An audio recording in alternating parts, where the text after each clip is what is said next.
Let's be honest, you've probably considered deleting your social media account, but for whatever reason, you haven't done it. This video is me explaining the benefits I've felt after deleting social media. I deleted it 2 years ago, it changed my life, and I want to explain to you how it's changed my life. And then if you watch this video and you decide that you don't want those benefits, then that's fair enough, like carry on.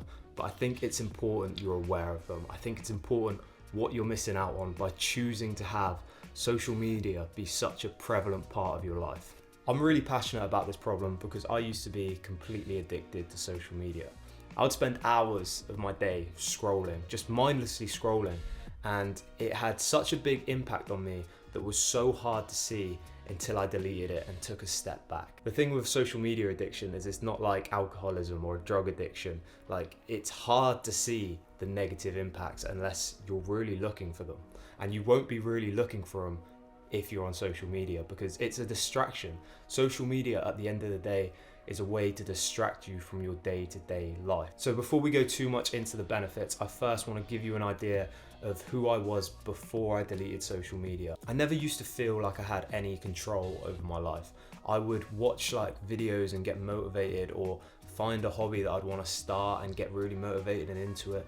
And I'd try and make positive changes in my life, and I would just forget about them or give up, or just, I don't know, it was like my life always just went back to this baseline, and this baseline was just me, going through the motions. It was me going to school or going to uni and, coming back and then maybe going for a night out. And it was just very basic. There was nothing in my life that showed progress apart from like the change on the number of the birthday card every year.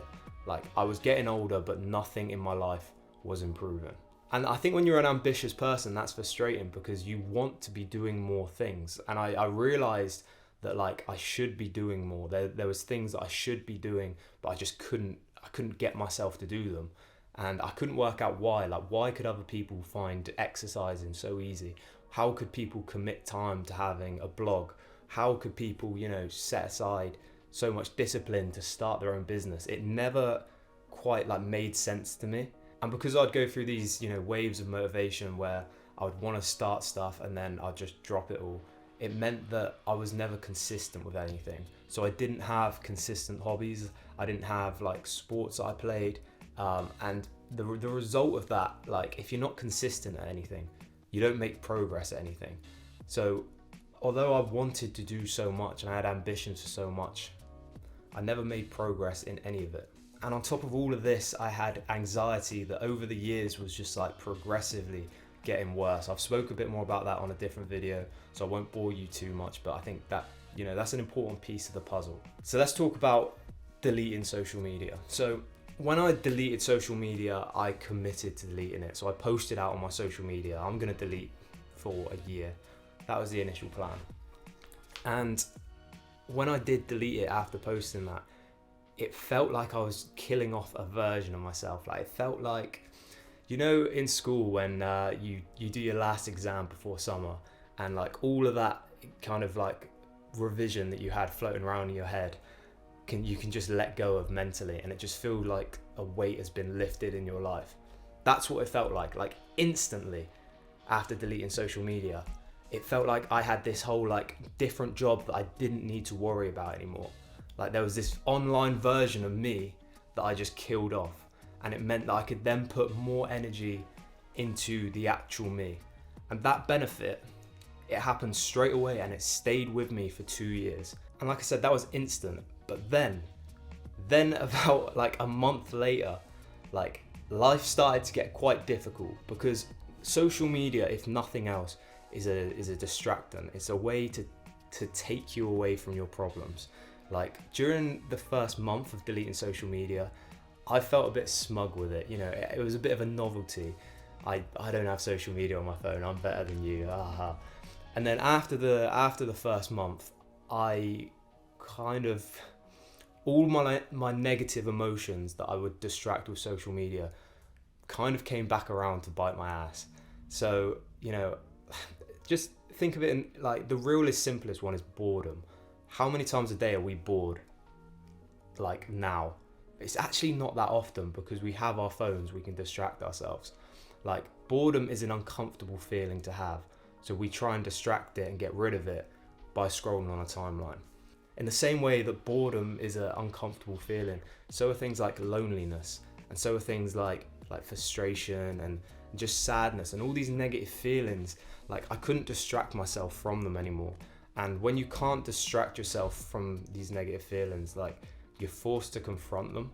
And I was kind of forced to confront like a lot of the negativities in my life, and I was forced to confront them head on, and it was uncomfortable. It's funny because I always see these videos on YouTube and they've got a title like, I deleted social media for 30 days and I found peace and productivity and a six-pack.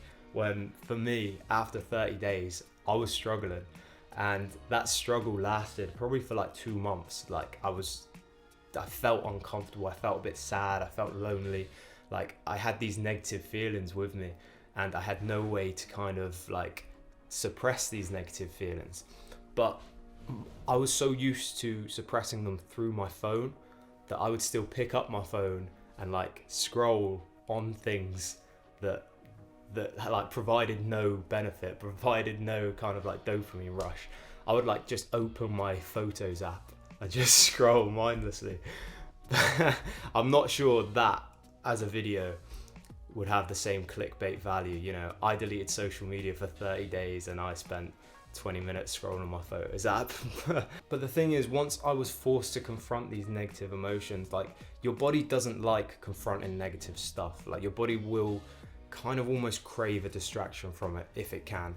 And if you don't give it a distraction from it, then it's forced to confront it. And I was forced to confront a lot of the negative things in my life, and by confronting them, I could then begin to change them. Like, I became quite aware that my anxiety was kind of worse than I thought it was originally after deleting social media. And I was like, shit, I need to do something about this because this could become a real problem.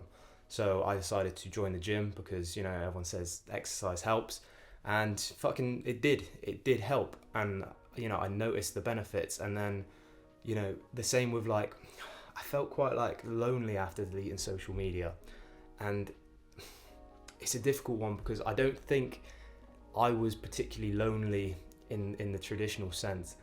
It's just, I think I had this kind of artificial sense of connectivity with social media. I felt like because I had access to more people, I felt like I had more people around me. Yet when I deleted it and I started to feel lonely, I like the consequence of these negative feelings I was putting more energy into the people who were actually around me, you know, the people who I would see on a day-to-day basis, and I would strengthen my relationships with those people. And, you know, so it's only by exposing myself to the negativities in my life did I find most of these benefits. Also, my productivity began to improve, I think more as a consequence of just my attention span started to improve. So do you ever like appreciate when you're scrolling social media how many different things you can see in like a minute? Like, when you're scrolling Instagram, like, you could probably get through like 30 posts in a minute, maybe. Like, just scrolling through it when you're on one of those like mindless like 11 p.m. scrolls, like, you can probably scroll through 30 posts in a minute. That all of that has to go somewhere, and every time you see it, it's like triggering responses in your brain. And so think about how many times your brain's being triggered like within that minute. There's not one situation in day-to-day normal life that replicates that. Not one. So when you take that away, like of course that's having a negative impact on your attention span. And like, maybe we don't have like all the studies yet, but this is so brand new, and you need to realize how long it takes for like psychological studies to come out about this shit. But I guarantee it will happen. Like, I can only kind of preach for myself, and my attention span is completely different since deleting social media. Like, I used to love reading as a kid, and then as a teenager I couldn't read more than a couple of pages. I would just get bored, or maybe I'd like get into a routine for a bit, but eventually the book would sit by my side half read and just never picked up again. I checked my Kindle. my Kindle stats the other day, and I've read every day, I think, for 38 weeks or so, something ridiculous. I've got like a great reading stat at the moment, and you know, it's because I finally have an attention span on me, and like the consequence of that has obviously, as you can imagine, like snowballed into so many other things. Like I've been able to commit my time to doing an online course, which then got me a job. I've been able to commit to like training plans and run a marathon.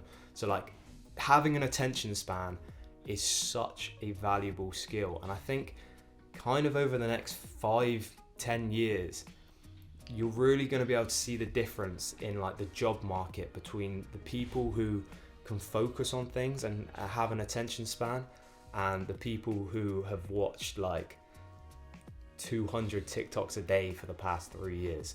So, you know, it's without like trying to sound too preachy, I really think this is something that you need to protect in yourself. The last benefit I really want to talk about, because yeah, I fucking made notes, is I stopped seeking new things all the time. And you know, maybe this kind of links back to what I was saying about the attention span, but I would always want to try something. And you know, whether that's like just like there's like a stupid example where like there's these 30-day like push-up challenges, and I'd really want to try them, and you know, I'd start for a couple of days, and then a couple of days later I'd be like doing something else because, you know, I've seen something else, and you know, I wanted the shiny new thing, and I always wanted the shiny new thing in my life, and because of that I never like put my energy into one thing. When I was a teenager, I tried pretty much every hobby. I did boxing, I tried to play the guitar, I tried to play the drums, I went for an art phase, I wanted to do music production, and basically every hobby you can imagine I had tried for about 5 minutes, usually committed to buying something expensive, and then stopped doing it.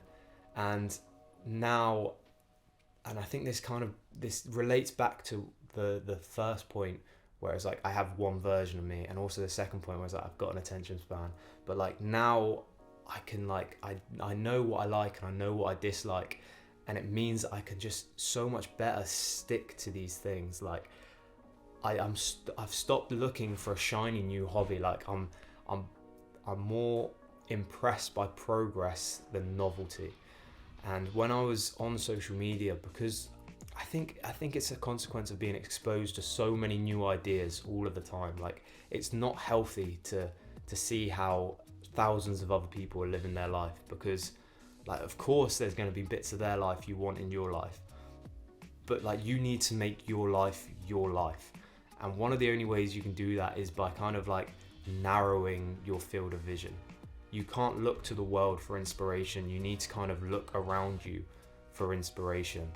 And it's just like that kind of appreciation for the things that we already have and the things that we can do, rather than constantly trying to look at the things, you know, we could be doing. It's you know, it's a bit of perspective on my life, I think, which I found. Like it's so much better to stick to something and improve at something rather than just chase the newest thing. I hope it didn't get too rambly at the end there. You can probably tell I'm quite passionate about this, and I have a lot to say about this, so I'm gonna just cut it there. But you know, if you like this video, check out my other stuff, because I've made a bit more content on social media in the past, and I'm gonna continue to make content about social media, because this is kind of like my soapbox that I wanna talk about. But I really believe this is an important issue, and I believe if you can commit to stepping away, you are going to find some fantastic benefits. Like they may not be exactly the same as me, but you might not have exactly the same problems going into it as me, but you know, there's social media is definitely taking stuff away from our life. It's definitely taking something away from our day-to-day life, and you know, that's going to be a different something for each person. So yeah, let me know what you think of this video. Bit different to my normal stuff, but yeah, cheers.